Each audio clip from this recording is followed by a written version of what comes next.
Hi friends, నేనే మీ fishermen Ramana. ఇప్పుడు మనం ఏటలో ఉన్నాం ఫ్రెండ్స్. ఏటలో చేపలు ఎలా పడతారనేది ఇప్పుడు చూపిస్తాం చూడండి. ఇదిగా మా కుర్రోడు అయితే చేప అయితే ఇప్పుడు తీస్తున్నాడు చూడండి. ఏ చేప చూసారు కదా, ఇది ఎల్లో కలర్ ఉంది కదా, ఇది సేమర్పార్ ఫ్రెండ్స్. దీని పేరు అయితే సేమర్పార్ అంటారు.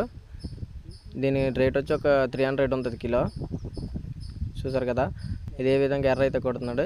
ఎప్పుడు వీడియోలో చేపలు పట్టడం అనేటన్నా ఇప్పుడు ఒడ్డుకెళ్ళి చేపలు అయితే అలాగ అమ్ముతారు, బీచ్లో నుంచి అలాగ ఒడ్డుకెళ్తారు అనేది చూపించవనేసి అన్నారు కదా.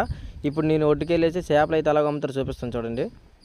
చూసారు కదా, ఇప్పుడు మనం ఒడ్డుకైతే వచ్చేస్తున్నాం ఫ్రెండ్స్. చూడండి, ఇది చింతపల్లి విలేజ్ మనది. చింతపల్లి బీచ్ తెలుసు కదా చాలామంది. ఇది ఒడ్డుకొచ్చిన తర్వాత ఈ విధంగా కర్రలేసి మెరకైతే ఇలా తెచ్చుకోవాలి ఫ్రెండ్స్, తెప్పనైతే. చూసారు కదా, ఇదిగో మళ్ళీ డోర్ అయితే తీస్తున్నాం డెక్కను. దాంట్లో చేపలు ఉంటాయి, చేపలు బయట ఈ విధంగా.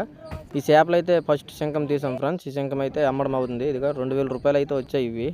మళ్ళీ నెక్స్ట్ ఈ చేపలు అయితే చెప్పని చూపించారు కదా.